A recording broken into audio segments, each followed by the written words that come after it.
Please give an energetic and warm welcome to the one and only Anand Arnold.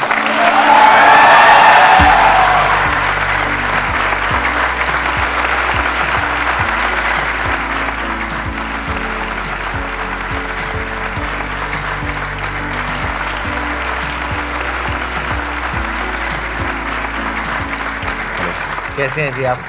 बढ़िया। आप अपने journey के बारे में थोड़ा सा बताएंगे कि कहाँ से आपकी जर्नी शुरू हुई बॉडी बिल्डिंग की? बॉडी बिल्डिंग की सर जर्नी तो ऐसी थी, मेरे डैड जो थे वो इंडियन एयरफोर्स में थे, तो अच्छे खासे हट्टे कट्टे अपने टाइम के बॉडी बिल्डर लगा लो, एथलीट लगा लो, फुटबॉलर थे। उसके बाद मेरे ब्रदर जो थे वो स्टेट लेवल के बॉडी बिल्डर थे, मिस्टर पंजाब 5 टाइम वो रह चुके थे। देन मैंने 13 की एज में जो है जिम स्टार्ट किया था, क्योंकि डैडी ने तो कभी अलाउ नहीं किया था, मेरे ब्रदर ने सपोर्ट किया तो मैंने स्टार्ट किया। देन मैंने डिस्ट्रिक्ट लेवल पे जो है एक कंपटीशन भी जीता था 13 साल की उम्र में, मिस्टर गोल्डन का। तो 13 साल की एज में आपकी बॉडी अच्छी खासी बन गई थी? बहुत अच्छी थी सर। फिर ये जो व्हीलचेयर वाला एपिसोड है ये कब हुआ आपके साथ? ये 15 साल की उम्र में हुआ। अच्छा। जो कि लोअर स्पाइनल कॉर्ड में कैंसर था, वो मतलब कि बाय बर्थ ही था, बट पता नहीं लग पाता था, पेन रहता था छोटेपन से ही, और कुछ ऐसी टेक्नोलॉजीज नहीं आए थे तब। बट जब 15 साल की उम्र में जब सीवियर अटैक पड़ा, फिर उन्होंने एक MRI के लिए भेजा, तो उसमें सारा कुछ आ गया, तो बहुत ही क्रॉनिक था। और किस स्टेज पे था वो कैंसर? वो ऐसे था कि अगर मैं सर्जरी ना करवाता तो विद इन 1 वीक डेथ हो जानी थी। और वो सर्जरी कराने के कितने टाइम बाद आप रिकवर हो पाए? सर्जरी कराने के बाद तो मैं डिप्रेशन में चला गया था 3 साल तक। अच्छा जी, 3 साल मैंने फिजियोथेरेपी किया, तो डॉक्टर बोलते थे कि हाँ 3 महीने में ठीक हो जाओगे, 4 महीने में ठीक हो जाओगे, और मैं उनको फॉलो अप करता था। बहुत ही मेरे मतलब कि दिमाग बहुत ही बच्चों जैसा था, जैसे डॉक्टर कोई बोलता है तो मान लेते हैं। तो डॉक्टर ने मेरे को रियल मतलब कि जो सच्चाई थी वो नहीं बताना चाहते थे कि हाँ भाई तू कभी ठीक नहीं होगा अभी। ये बात आपके पेरेंट्स को पता थी? पेरेंट्स को पता थी, फैमिली आपको नहीं पता थी? मुझे नहीं पता थी। मेरे तो ड्रीम्स थे कि यार मैं 18 साल के बाद मैं बुलेट लूँगा, मैं ऐसे करूँगा, वो करूँगा, बॉडी बिल्डिंग स्टार्ट करूँगा, तो मेरे भी ड्रीम्स थे ऐसे। तो आपके माइंड में यही चल रहा था कि शायद मैं 3-4 महीने में ठीक हो मैं जाऊंगा? ठीक होके मैंने को कंटिन्यू वापस से अपना बैक टू नॉर्मल हो फिर जाएगा। मेरे एक दीदी थे, डॉक्टर थे वहाँ पे CMC हॉस्पिटल में, तो वहाँ पर तब आए थे डॉक्टर केसी, अमेरिका से आए थे। तो उन्होंने मेरे को बोला, कहते दुनिया की कोई मेडिसिन, कोई थेरेपी, कोई फिजिकल थेरेपी तुझे नहीं ठीक कर सकती, you have to start your life on wheels. तो मैं मतलब कि तब आपकी एज कितनी थी? मैं 18 साल का था। 18 साल के थे, यानी 3 साल से ऑलरेडी ये सब चल रहा था। जी, ये सारा हाँ, पेन और जी, ये जी, जो पूरा वो सब था। जी। और आपको 18 साल की एज में पता लगा कि अब आपको अपनी पूरी लाइफ ऐसे ही गुजारनी, व्हीलचेयर के ऊपर ही गुजारनी है। जी।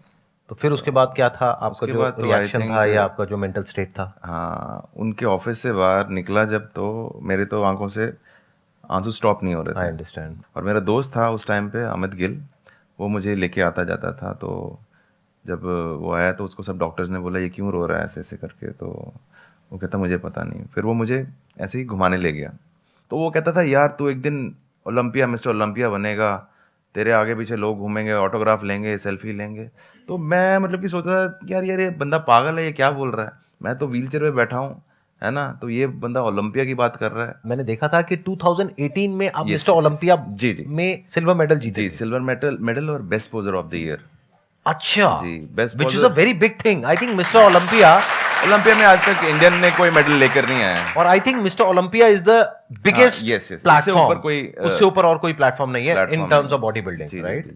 आई थिंक आपने 50 से ऊपर अवार्ड जीते हैं। हाँ, 50 से तो ऊपर, पूरा मेरा कमरा भरा हुआ पूरा। तो सारी ट्रॉफीज, मेडल्स, ये वो और ये सब कुछ। अभी एज कितनी है आपकी? 35 ईयर्स। जी। इसका मतलब आपके दोस्त ने जो प्रेडिक्ट किया था आपके बारे में जी कि एक दिन ऐसा होगा, कि ऐसा कुछ होगा, वो सच हो गया। 100% वैसा ही। तो देखा जाए तो आपकी सक्सेस में उनका भी बहुत बड़ा हाथ है, आपके जो फ्रेंड है। हाँ, आई थिंक उसका मुंह है, हाथ नहीं है, मुंह।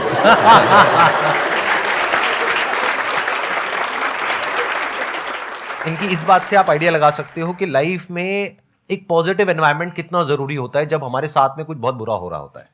क्योंकि उस वक्त क्या होता है कि अंदर से इंसान टूट जाता है, आसपास में भी लोगों की जो नजरें होती हैं उसके अंदर हमको ऐसा दिख रहा होता है कि अरे अरे ये क्या हो गया, व्हाटएवर। बट उस टाइम पे अगर कोई आ करके बोले नहीं तू ये कर सकता है, वो कर सकता है, चाहे वो मन रखने के लिए भी बोले, जी, लेकिन वो बहुत बड़ी बात होती है। अब बताइए, आप लोगों के माइंड में कुछ क्वेश्चंस आ रहे होंगे जो आप इनसे पूछना चाहते हैं, तो प्लीज गो हेड। सर मैं ये पूछना चाहती हूँ दैट आपने अपनी जर्नी लाइक बहुत कुछ फेस किया होगा, उस ड्यूरेशन में आपने क्रिटिसिज्म भी बहुत फेस किया होगा, ऐसा मुझे लगता है। जी। सो अगर आपने फेस किया है तो उससे कोप अप कैसे किया आपने? देखा जाए तो हर एक की लाइफ में स्ट्रगल है, और अभी भी स्टिल मैं स्ट्रगल कर रहा हूँ। अभी भी मुझे लोग ट्रोल करते हैं, कुछ अच्छा करने जाओ तो भी ट्रोल करते हैं। अभी मैंने जयपुर में अपना कंपटीशन करवाया था, उसका नाम था आनंद आर्नोल्ड क्लासिक। तो मेरा ये विजन था उस चीज़ को लेके कि जैसे आज की डेट में first Indian wheelchair body builder मैं हूँ। घर से जो उठ के और भी एथलीट्स आए जो व्हीलचेयर पे हैं और वहाँ पर आए, और आज की डेट पे उनको बड़े बड़े जो शोज़ हैं वहाँ पर बुलाते हैं, उनको स्पॉन्सरशिप दी जाती हैं, और आज की डेट में 30 बॉडी बिल्डर्स जो हैं वो all over the India compete कर रहे हैं और बहुत अच्छे लेवल पे कर रहे हैं। तो ट्रोल लोग जो हैं हमेशा आपको करते हैं, चाहे आप अच्छा करो चाहे बुरा करो, ठीक है ना, लोगों का काम है बोलना। ये हमारे ऊपर डिपेंड करता है हम उस चीज़ को कैसे लेते हैं। आपके संघर्ष को नमन 100 बार। ये कहना चाह रहे थे सर कि अभी की जो सिचुएशन चल रही है, लोग किस चीज़ को लेके? सर मतलब स्ट्रगल लोग कर रहे हैं, सभी अपने जीवन में स्ट्रगल करते हैं। तो सर अब ऐसा होता है कि कभी डिमोटिवेट होते हैं लोग, बच्चे हैं और लोग हैं जो पढ़ रहे हैं अपने अपने फील्ड में। तो कुछ लोग तो हैं जो सर की मोटिवेशनल वीडियोस देख के लाइक मैं, तो सर वो मोटिवेट हो जाते हैं और लाइफ में ठीक ठाक करते हैं। लेकिन सर कुछ ऐसे लोग हैं जो सिचुएशन अभी बनी हुई है, कोटा में देख लीजिए सर, जो बच्चे सुसाइड कर लेते हैं, तो वो सर उस सिचुएशन को कैसे ओवरकम कर पाए? कहाँ कमी रह जाती है कि बच्चे ऐसे डिसीजन ले लेते हैं कि वो अपने जीवन को ही खत्म कर देते हैं? सर एक टाइम मेरा भी ऐसे ही था, मैं भी कुछ ऐसे ही सोचता था, पर मैंने उस नेगेटिव एनर्जी को मैंने पॉजिटिवली यूज़ किया। जब हम पेन में होते हैं ना, तब हमारे में इतनी ज़्यादा ताकत आ जाती है कि आपने सुना होगा कि पहाड़ को भी एक बंदे ने काट दिया था। जी। तो वो बंदा उस पेन में था, उसका एक सोच थी कि उसने उस चीज़ को पूरा कंप्लीट किया। तो हमको सिर्फ यही करना है कि नेगेटिव नहीं जाना, हमेशा पॉजिटिव देखना है। मेरी ज़िंदगी में था कि ये चीज़ नहीं थी, दांतों में पावर नहीं है पर हाथों में तो है ना, तो आज आपके सामने हूँ, देख लो। बैकग्राउंड ऑफ अप्लॉज है। सर मेरा कोई क्वेश्चन नहीं है, मेरा बस एक छोटी सी रिक्वेस्ट है।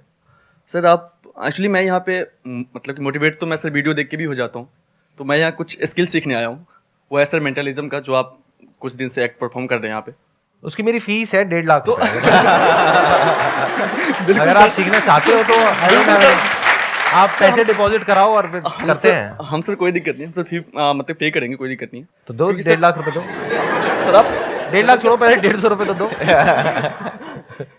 तो सर आप अगर हमें मतलब हमें भी सिखा दे तो क्या पता हम भी आगे चल के यूट्यूबर बने और हम भी वहाँ पे मतलब आपके साथ बैठे। आपने भी कहा है सर और हम सब ने माना है, और प्लस सर ने करके दिखाया कि आसान है सब कुछ। सर आसान कुछ नहीं होता, सर ने कहा है, और सर है आसान। सर आपने सर कर दिखाया, नामुमकिन भी कुछ नहीं होता। आपने सर कर दिखाया, जी है आसान। आसान नहीं था, ये कहना चाह रहे हैं कि आसान था नहीं, और आप लोग भी गलत समझ जाते हैं। जब मैं बोलता हूं ना आसान है, तो आपके माइंड में आता है सब कुछ आसान है। अरे कुछ भी आसान नहीं है। मतलब ये है कि सब कुछ बहुत मुश्किल है। ये जिस फेज से निकल करके आए हैं, दैट वाज वेरी डिफिकल्ट, बहुत मुश्किल था। लेकिन अगर उस वक्त ये बोलते कि बहुत मुश्किल है, मैं यहां से नहीं निकल पाऊंगा, मैं कुछ नहीं कर पाऊंगा, तो एक ऐसी स्टेज आ जाती जहां पे जाकर के बोलने लग जाते मुश्किल के बाद में नामुमकिन है, इम्पॉसिबल है, मैं कुछ नहीं कर पाऊंगा। अगर ये उस वक्त अपने आप को बोले आसान है, और अगर वो झूठ भी है, और अगर ये माइंड में बैठ जाए कि नहीं आसान है, मैं कुछ कर सकता हूं, कर सकता हूं, कर सकता हूं, तो वहां से एक थॉट प्रोसेस चेंज होने की पॉसिबिलिटी पैदा हो जाती है। जी। सर मैं ये पूछना चाहती हूँ कि लाइक मेरे साथ बहुत टाइम ऐसा होता है कि मैंने कोई गोल सेट किया कि मुझे ये अचीव करना है, और पर ना मुझे वो करने से पहले बहुत ज़्यादा डिप्रेशन या फिर पैनिक टाइप का सिचुएशन क्रिएट हो जाता है कि पता नहीं मैं कर पाऊँगी या नहीं। मतलब वो एक्सट्रीम हो जाता है कि बस मेरे से होगा ही नहीं, पॉसिबल ही नहीं है। तो मैं उस फेयर को कैसे ख़त्म करूँ? आप ये सब सोचने के बजाय आप ये सोचिए कि मेरे को अपना बेस्ट करना है, चाहे वो सक्सेसफुल हो या ना हो। पर अगर आपने अपना 100% उसको दिया है तो उसको मतलब कि सक्सेसफुल होने से कोई भी नहीं रोक सकता। Yes sir. जब भी हम कुछ ऐसा करते हैं जो आज से पहले हमने नहीं किया है, तो हमको डर लगता है। Yes sir. उस डर को आप थ्रिल भी कह सकते हो, आपके ऊपर है आप उसको कैसे देख रहे हो। आप उसको डर बोल रहे हो, बट वो डर नहीं है, वो एक्चुअल में थ्रिल है। जैसे गाड़ी चलाना सीख रहे हैं, एक तरफ से डर भी लग रहा है कि एक्सीडेंट हो जाएगा, ये हो जाएगा, वो हो जाएगा, बट मजा भी आ रहा है धीरे धीरे जैसे जैसे हम सीख रहे हैं। तो ये थ्रिल लाइफ में हमेशा रहेगा, कभी भी ये मत समझना कि ये नहीं रहेगा। और ये सबके अंदर होता है। अगर कोई कहता है ना ये हमारे अंदर नहीं है, तो वो झूठ बोल रहा है। आज भी जब मैं कुछ नया करता हूं, देखो, एक तो है मेरा अपना कंफर्ट जोन, यानी जो मैं कर चुका हूं पास में उसी को रिपीट कर रहा हूं, तब कुछ भी डर नहीं होता है, कोई थ्रिल नहीं होता है, कुछ नहीं होता है।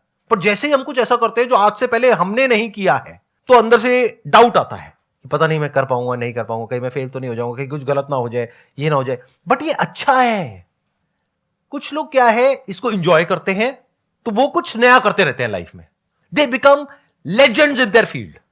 फॉर एग्जाम्पल, आज ये मेरे साथ में बैठे हैं। जब आप इंडिया में कॉम्पीट करते हो तो आपके लिए बहुत आसान है इंडिया में कॉम्पीट करना, लेकिन जब आप ग्लोबल प्लेटफॉर्म पे जाते हो, जैसे कि मिस्टर ओलंपिया, जी जी। तो वहां तक तो बहुत लोग सोचते ही नहीं है। नहीं, नेवर। तो वहां तक सोच पाना और वहां पर जा करके कॉम्पीट कर पाना और जीत के आ पाना, जी इसका मतलब कि आपके माइंड में कुछ ऐसा है कि आपको कुछ बड़ा करने में, यानी जो आप पास में कर चुके हो, जो सक्सेस अचीव कर चुके हो, उसको आप एंजॉय नहीं करते हो बैठ करके। नहीं। आप ये सोचते हो नेक्स्ट बड़ा टारगेट Next क्या मैं है, क्या करूंगा। हाँ और जैसे ही हम वो सोचते हैं तो डर भी लगता है। जी। बट मैं उसको डर नहीं बोलता हूं, मैं उसको थ्रिल बोलता हूं।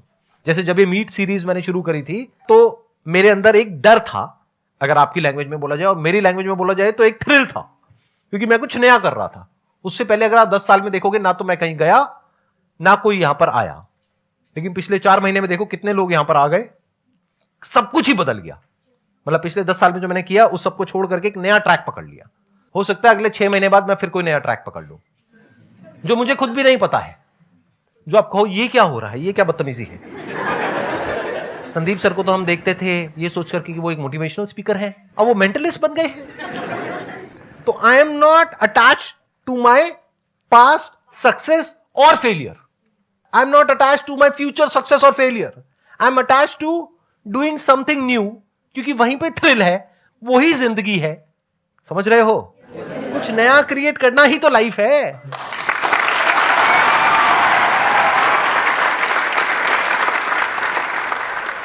सर मेरा क्वेश्चन ये है कि सर लाइफ में हर बार प्रॉब्लम्स तो आती है, बट उसे सॉल्व करने के लिए आदमी को थोड़ी देर के लिए सोचना पड़ता है हर एक चीज़ को। और कई बार सर ऐसा होता है कि जब हम प्रॉब्लम को सोचते हैं उसमें 1 घंटा लगता है, कभी कभी बड़ी रह गई तो सर, या फिर हो सकता है कि 1 दिन भी लगे। बट सर एक प्रॉब्लम कई बार ऐसी भी निकलती है कि वो प्रॉब्लम आने वाले कुछ दिनों के लिए या फिर सालों के लिए 10 प्रॉब्लम क्रिएट करके लेके आती है। यानी कि 1 साल के लिए, 2 साल के लिए, हो सकता है सर कि पूरे लाइफ के लिए भी अटकना पड़ जाए, ऐसी सिचुएशन क्रिएट होती है। शादी हो गई क्या आपकी? होने के सर नहीं, उससे बड़ी प्रॉब्लम कोई नहीं है। प्रॉब्लम जो है वो इतनी खराब लूप क्रिएट करके देती है कि उसकी वजह से हम ना लाइफ में आगे बढ़ पाते और जी, ना उस प्रॉब्लम को भी सॉल्व कर पाते और एक स्टेट में अटक जाते। आपको एक बात बताऊं, कोई भी ऐसी प्रॉब्लम नहीं है जिसको सॉल्व ना किया जा सके। हाँ, सर। अगर फिर भी आप अपने माइंड सेट से उसको नहीं क्लियर कर पा रहे हैं, तो आप किसी और का सजेशन ले सकते हैं। लाइक सर जो हैं, इतने बड़े मोटिवेशनल स्पीकर हैं। नहीं सर, प्रॉब्लम क्या है वो तो मतलब इतनी प्रॉब्लम क्रिएट हो गई है एक ही प्रॉब्लम की वजह से। कौन सी प्रॉब्लम है वो? कौन सी प्रॉब्लम है जिसकी वजह से प्रॉब्लम क्रिएट हो गई? उस लड़की को छोड़ क्यों नहीं देते?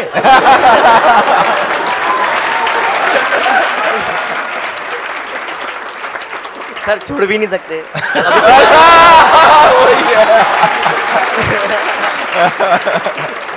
अभी तो छोड़ सकते हो, शादी नहीं हुई है। नहीं नहीं सर, वो प्रॉब्लम नहीं है सर। फिर क्या प्रॉब्लम है सर? सर अब कैसे समझाओ सर, वो समझा नहीं, नहीं समझाओ पा रहा ना हूं। पर इसीलिए सर आपको पूछ रहा हूँ कि अगर कोई ऐसी प्रॉब्लम आती है या फिर आ चुकी है तो मतलब आप कह रहे हो एक प्रॉब्लम आ गई, हाँ, सर। वो प्रॉब्लम एक लड़की है, और उस प्रॉब्लम की वजह से 10 प्रॉब्लम्स और आने वाली है, नहीं, यानी कि सर। बच्चे नहीं सर, बिना शादी के, नहीं सर। या शादी के बाद। सर लड़की प्रॉब्लम नहीं है आप क्लियर बताओ प्रॉब्लम क्या है? सर। बस प्रॉब्लम एक पर्सन नहीं है, प्रॉब्लम पैसे प्रॉब्लम हो गई सर, जैसे कि पैसे। जैसे कि अभी- नहीं, एक्चुअल में बताओ प्रॉब्लम क्या है? एक्चुअल में सर, एक्चुअल में क्या प्रॉब्लम सर है? वो प्रॉब्लम की वजह से इतने प्रॉब्लम्स क्रिएट हो गई है कि अभी उस प्रॉब्लम को भी सर्च करने के लिए भाई, मुझे सोचना पड़ेगा सर कि मेन एक प्रॉब्लम मिनट। कहाँ क्रिएट हुई चलो थी। आप सिर्फ कैटेगरी हाँ। बता दो उस प्रॉब्लम की क्या है। सर कैटेगरी प्रोफेशनल कैटेगरी है सर, प्रोफेशनल यानी कि फ्यूचर आने वाली। नहीं सर, जैसे कि सर अभी मैंने आज से 1 साल पहले सर स्टार्टअप शुरू किया है मेरा, तो उसकी वजह से सब प्रॉब्लम क्रिएट हो रही है। जैसे कि अब आए ना पॉइंट पे। हाँ, ठीक है। तो आपने स्टार्टअप शुरू किया। स्टार्टअप शुरू किया सर, तो उस स्टार्टअप के लिए सर थिंक करना पड़ता है हर एक चीज को कि कैसा क्या करना होगा, आगे हाँ। जाके क्या करना होगा। हाँ, तो उस चीज को करते करते सर थोड़ा बहुत टाइम बीतता है। हाँ। उसकी वजह से स्टार्टअप शुरू करने के बाद जितने भी हमारे पैसे होते वो तो हमें लगाने ही पड़ते। तो सर पैसे खत्म हो गए उसके बाद में। तो स्टार्टअप आपने अपना किया, वहां से पैसे खत्म हो गए, तो पैसा प्रॉब्लम है ना। सब पैसा प्रॉब्लम है और साथ ही में पैसा खत्म हो गया तो सर एम्प्लॉय भी मैं problem समझ है। गया, वही पैसा हाँ। खत्म हो गया, वो हाँ। प्रॉब्लम है, वो अकेले आपकी नहीं है, यहाँ पे बहुत लोगों की और है नहीं प्रॉब्लम। सर, मैं इसीलिए कह रहा हूँ सर, पैसा प्रॉब्लम नहीं है। हाँ। सर प्रॉब्लम ये है कि मेन प्रॉब्लम जहाँ से शुरू होती है सर, ठीक है। इतना प्रॉब्लम वर्ड मैंने आज तक जिंदगी में नहीं सुना अपने किसी सेशन में। मेरे को लगता है जब ये वीडियो एडिट होगी ना अजय, तो वहां पे नीचे काउंटडाउन लगाना प्रॉब्लम का। प्रॉब्लम 1 2 3 400 500 600 बढ़ता जा रहा है काउंटडाउन। हाँ बताओ और सर, प्रॉब्लम क्या है। सर हाँ। डिसीजन लेने के लिए समय इसलिए लगता है सर, क्योंकि कई बार ऐसा होता है ना कि प्रॉब्लम इतनी बड़ी रहती है 501 कि उसका सोल्यूशन ढूंढने के पहले सर 2 मिनट के लिए सोचना पड़ता है कि अगर ये सोल्यूशन गलत हो गया तो हो सकता है आगे जाके इसी की प्रॉब्लम की वजह से और 502 प्रॉब्लम आ जाए। बस भाई बस एक मिनट शांत। अभी आपने अपनी एक प्रॉब्लम बताई, मेरे भी माइंड में प्रॉब्लम सुनो, पैसा कमाने के 2 तरीके हैं, स्टार्टअप या फिर जॉब कर सकते हो। जब पैसा कमाओगे तो पैसे की वजह से जो प्रॉब्लम्स क्रिएट हुई है तो पैसे से सॉल्व हो जाएगी। अब आप कह रहे हो उसकी वजह से और प्रॉब्लम्स हो गई है, उन प्रॉब्लम्स के लिए कुछ एक्सपर्ट्स हैं, जैसे कोई डॉक्टर है, ये है वो है, तो उनके पास जाओ, उनसे जाकर के डिस्कस करो, तो वो वहां से सॉल्व हो जाएगी। हाँ सर, मैं ये चाहता हूँ कि आगे जाके कोई भी ऐसी प्रॉब्लम में फंसू ही ना, या फिर उस लूप में ना फंसना चाहता हूँ मैं सर। ऐसा कभी नहीं होगा, फंसोगे फंसूंगा ही मैं, फंसोगे ही, फंसने वाला हूँ फंसने ही वाले हो। सर। उसका कोई और ये नहीं है, आंसर नहीं होती। सब फंसते हैं। तो सर अभी फंसने की वजह से सर वही अटक के रहना है, मतलब नहीं वहां अटक के नहीं रहना है, आगे बढ़ना है ना। ये भी फंसे थे ना एक प्रॉब्लम में। हाँ। आपकी लाइफ में इतनी बड़ी प्रॉब्लम तो नहीं आई ना जितनी बड़ी इनकी लाइफ में आई थी। नहीं है सर। नहीं आई ना। हाँ, नहीं तो आई। ये जब फंसे उस प्रॉब्लम में निकल गए ना, हाँ। तो आप क्यों नहीं निकल सकते। निकल तो सकता हूँ सर, मैं ये कह रहा हूँ कि सर टाइम। एक मिनट सर, आप कुछ कहना चाहेंगे। सर पानी पियेंगे? आप काफी बोल रहे हैं ना, तो सर पानी पीजिए। Thank you so much sir, यहाँ पर आने के लिए। आपसे मुझे बहुत इंस्पिरेशन मिली, बहुत कुछ सीखने को मिला। आई एम श्योर आप लोगों को भी बहुत कुछ सीखने को मिला होगा। Wish you all the best. Thank you so much ji, thank you so much.